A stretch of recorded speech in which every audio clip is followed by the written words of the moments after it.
Hey guys, today we have a guide to the first 4 bosses of the new Brawlers Guild in World of Warcraft Battle for Azeroth patch 8.1.5. The Brawlers Guild is made of 8 ranks, with defeating 4 enemies required to advance to the next rank.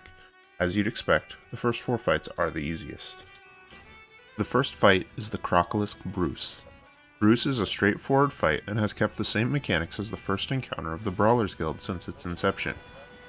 For Bruce, you'll need to burn through his health pool while avoiding his only attack, Chomp Chomp Chomp. Chomp Chomp Chomp is a frontal cone attack with a 2-second cast time, which doesn't leave much time for avoiding it, so be sure to start moving as soon as he begins his cast. If you are hit, you will almost certainly be one-shot, making this fight relatively straightforward, but still unforgiving to mistakes. The second fight you will encounter is Thog Hammerspace. Thog Hammerspace is an ogre with 2 threatening abilities. His first is called the Fifth Hammer, in which he throws a line of hammers on the ground in front of him after a short cast. As with Bruce, this ability does fatal damage, so be sure to avoid it at all costs. Thog doesn't move while casting, so as soon as the cast begins, relocate behind him and resume DPS. His second ability is that he drops his hammers onto the arena floor and draws new ones to attack with. The hammers he drops remain on the floor and deal damage if they are stepped on, so be mindful of where you walk while avoiding the Fifth Hammer.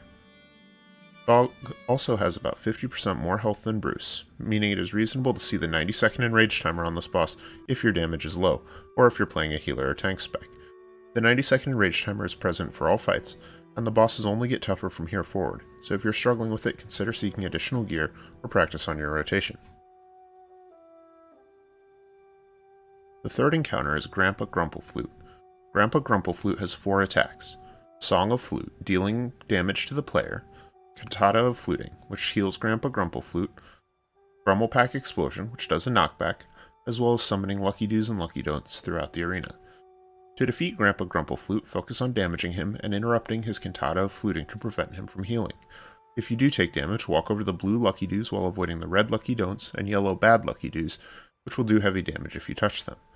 Be aware of the knockback so you don't get knocked into a bad Lucky Do or Lucky Don't from his GrummlePack Explosion.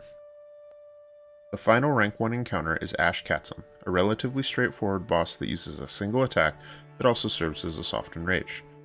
Ketchum will stand at the center of the arena and cast I Pick You over and over again, each time summoning a battle pet that moves towards his current target in a straight line.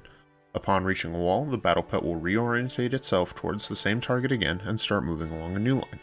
The result is that you should focus down Ketchum before too many pets are released and you need to move too much. The fight heavily favors high mobility classes and is quite bad for pet-based classes, as pet AI will not dodge the battle pets and will be killed quickly.